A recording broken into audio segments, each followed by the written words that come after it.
एक गांव में रामू नाम का एक गरीब किसान रहता था। उसके पास बहुत थोड़ी सी जमीन थी, जिससे वह अपने परिवार का पेट मुश्किल से भर पाता था।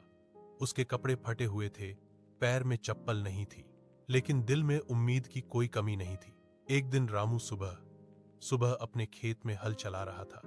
सूरज की गर्मी बढ़ रही थी, लेकिन उसके माथे से बहता पसीना और मिट्टी से सने हाथ उसके हौसले की कहानी कह रहे थे। तभी उसका 10 साल का बेटा चिंटू खेत में 2 रोटियां और प्याज लेकर आया। रामू मुस्कुराया। बहुत भूख लगी थी बेटा, तू आ गया जैसे भगवान का फरिश्ता।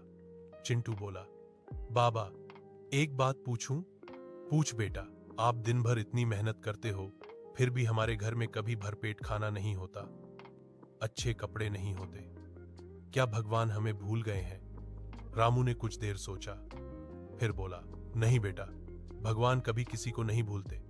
वो हमारी मेहनत की परीक्षा लेते हैं। अगर हम मेहनत करते रहें, ईमानदारी से काम करते रहें, तो एक दिन वो जरूर हमारी सुनेंगे। वह शाम रामू के जीवन में एक नया मोड़ लेकर आई। अचानक गांव में एक एनजीओ की टीम आई जो किसानों की मदद कर रही थी। उन्होंने रामू की मेहनत और ईमानदारी देखी और उसे एक छोटी सी बीज प्रसंस्करण यूनिट लगाने में मदद की। धीरे धीरे रामू का खेत फलने फूलने लगा।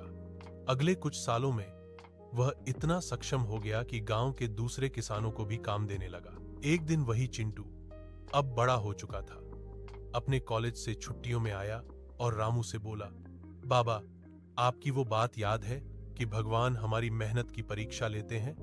रामू मुस्कुराया और बोला, हाँ बेटा, और हमने वो परीक्षा पास कर ली, क्योंकि हमने हार नहीं मानी। सीख परिस्थिति है।